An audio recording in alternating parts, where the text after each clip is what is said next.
दोपहर के बाद जब मेरी बेटी सोम्या कॉलेज से लौटी तो आते ही उसने पूछा, मम्मा ये किसकी तस्वीर है, कौन है ये? मैंने कहा, ये मेरी दादी माँ है, बहुत संघर्ष किया है इन्होंने अपने जीवन में। तो मम्मा मुझे भी उनके बारे में कुछ बताइए, सोम्या बोली। सच तू सुनना चाहती है उनकी कहानी? मैंने पूछा। वो बोली, हाँ मम्मा बताइए ना उनके बारे में, सौम्या ने कहा। ठीक है तो सुन। मैंने सौम्या से इतना कहकर उनकी कहानी सुनानी शुरू की। राम स्वरूप चौधरी के यहाँ बहुत धूमधाम थी क्योंकि उनके बड़े बेटे की शादी जो थी। राम स्वरूप तैयारियों में इतने व्यस्त थे कि उन्हें अपनी सुध ही नहीं थी और उधर उनकी पत्नी पान कुंवर भी अपनी पड़ोसनी और रिश्तेदार महिलाओं से कह रही थी, देखो जीजी ये हार न मेरी सास ने मुझे दी थी, मैंने अब तक इसे अपनी बहू के लिए संभाल कर रखा है। ये कमरबंद तो देखो पूरे आधा शेर का है, ये रहा मांग टीका, ये रही नथ, आप लोग सब देखकर बता दो बहू के श्रृंगार की चीजों में किसी चीज की कमी तो नहीं। पान कुंवर ये कह कह कर फूली न समाती थी। औरतें भी अचरज से उसे देखकर कहती कि ऐसी सास पहली बार देखी जो बहू के आने पर इतनी खुश है। ब्याह का दिन भी आ गया। बड़े गाज बाजे के साथ शिवानंद चौधरी की बारात पहुंची। बारात का स्वागत हुआ, वर वधू के फेरे हुए और बारात अपने संग राजा बेटी को विदा कराकर ले आई। राजाओं की बेटी की तरह थी सुंदर राजा बेटी, इसलिए माँ बाप ने दुलार में उसका नाम राजा बेटी रख दिया। राजा बेटी गुणों की खान थी, सभ्य, सुशील और सुंदर। पान कुंवर ने जैसे ही अपनी 16 साल की बहू का घूंघट उठाकर चेहरा देखा तो बोली, देखो तो। बहू का घूंघट उठाते ही उजियारा हो गया घर में, नजर ना लगे मेरी बहू को। तभी 5 साल का किशोर माँ के पास आकर बोला, माँ ये मेरी भाभी है। हाँ रे, ये मोम सी गुड़िया जैसी दिखने वाली तेरी भाभी ही तो है, पान कुंवर बोली। राजा बेटी को लग रहा था कि ये उसकी खुशियाँ का संसार है जिसे वो प्यार से सजाएगी, लेकिन उसका ये सपना शादी की पहली रात को ही टूट गया जब उसका पति शिवानंद शादी की पहली रात को किसी नौटंकी वाली के साथ गांव छोड़कर कहीं भाग गया। ये खबर सुनकर राजा बेटी के मायके वाले भड़क गए और उन्होंने राम स्वरूप जी से कहा कि आप लोगों ने हमें धोखे में रखा, हमारी बेटी की जिंदगी बर्बाद कर दी, हम उसे ले जाएंगे और उसका दूसरी जगह ब्याह कर देंगे। लेकिन ये बात राजा बेटी को मंजूर ना हुई। उसने अपने मायके वालों से कहा कि हिंदू धर्म में केवल एक ही बार ब्याह होता है और अब से यही मेरा घर है, इसे छोड़कर मैं कहीं नहीं जाऊंगी। फिर उस दिन के बाद राजा बेटी कभी मायके ना गई। समाज के ताने भी सुने, लेकिन उसने हिम्मत ना हारी।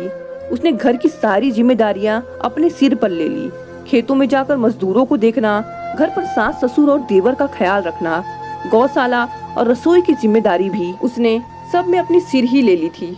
वो दिन भर काम में इसलिए डूबी रहना चाहती थी कि वो अपने साथ हुए अन्याय को भुला सके और शिवानंद को माफ कर सके। इसी तरह दिन, महीने, साल बीते। अब किशोर भी बड़ा हो गया था और वो अपनी भाभी माँ का हाथ बटाने लगा था, लेकिन राम स्वरूप जी काफी वृद्ध हो चले थे। वो बीमार पड़े और लंबी बीमारी के बाद चल बसे। अब पान कुंवर देवी पति के जाने से कुछ अकेली पड़ गई थी। कुछ दिनों में किशोर के लिए भी एक अच्छे घर से रिश्ता आया और पान कुंवर देवी ने हाँ कर दी। बड़ी धूमधाम से किशोर का ब्याह हुआ। सुजाता बहुत ही अच्छी बहू साबित हुई। वो अपनी सास और जेठानी का भी खूब मान करती थी। कुछ दिनों में सुजाता की गोद हरी हुई और उसने एक प्यारी सी बेटी को जन्म दिया। अब राजा बेटी दिन भर गुड़िया को ही लिए रहती, वो ही उसे संभालती। इसी तरह राजा बेटी की परवरिश से गुड़िया 2 साल की हुई थी कि सुजाता ने फिर से खुशखबरी सुना दी। अभी सुजाता के गर्भ को 5 महीने ही बीते थे कि सावन का महीना था। एक दिन किशोर खेतों में काम कर रहा था। न जाने कहां से एक काला नाग आया और उसने किशोर को डस लिया। जब तक सबको खबर मिली तब तक किशोर इस दुनिया को छोड़कर जा चुका था। पति की मौत की खबर से सुजाता उबर नहीं पा रही थी। वो दिन भर कमजोर होती जा रही थी। राजा बेटी उसका बहुत ख्याल रख रही थी क्योंकि वो माँ बनने वाली थी, लेकिन सुजाता के दिल पर जो घाव लगा था वो ठीक होने का नाम ही नहीं लेता था। और एक दिन सुजाता अपने बेटे के जन्म देते हुए इस दुनिया को अलविदा कर गई। अब राजा बेटी पर दो दो बच्चों की जिम्मेदारी आ पड़ी थी। लेकिन इतना सब होने के बाद भी हार ना मानी और बच्चों की परवरिश में जुट गई। लेकिन जवान बेटा और बहू की मौत पान कुंवर को अखर गई और वो भी धीरे धीरे अंदर ही अंदर घुटने लगी। और एक दिन सुबह राजा बेटी उन्हें जगाने पहुंची, लेकिन पान कुंवर भी कभी ना जागी। दिन बीते, बच्चे बड़े होने लगे। दोनों ने स्कूल पास कर लिया और अब कॉलेज में थे। तभी एक दिन जर्जर अवस्था में शिवानंद घर लौटा। देह पर केवल पसलियां ही दिख रही थी। उसने अपने किए की राजा बेटी से माफी मांगी और बोला उसे तपेदिक है। अपनी जिंदगी का आखिरी वक्त वो गांव में ही बिताना चाहता है। बच्चों ने तो नहीं, लेकिन राजा बेटी ने उसे माफ कर दिया। उसकी सेवा भी की, लेकिन उसके मरने पर उसकी आंख से एक आंसू भी ना गिरा। उसने बच्चों को पाल पोस कर बड़ा किया। दोनों बच्चों को सरकारी नौकरी भी लग गई।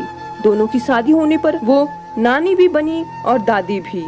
ये कहते कहते मेरी आंखों में आंसू आ गए कि उनके बच्चे भी नहीं थे, फिर भी उन्होंने नानी माँ और दादी माँ बनने का सौभाग्य प्राप्त किया।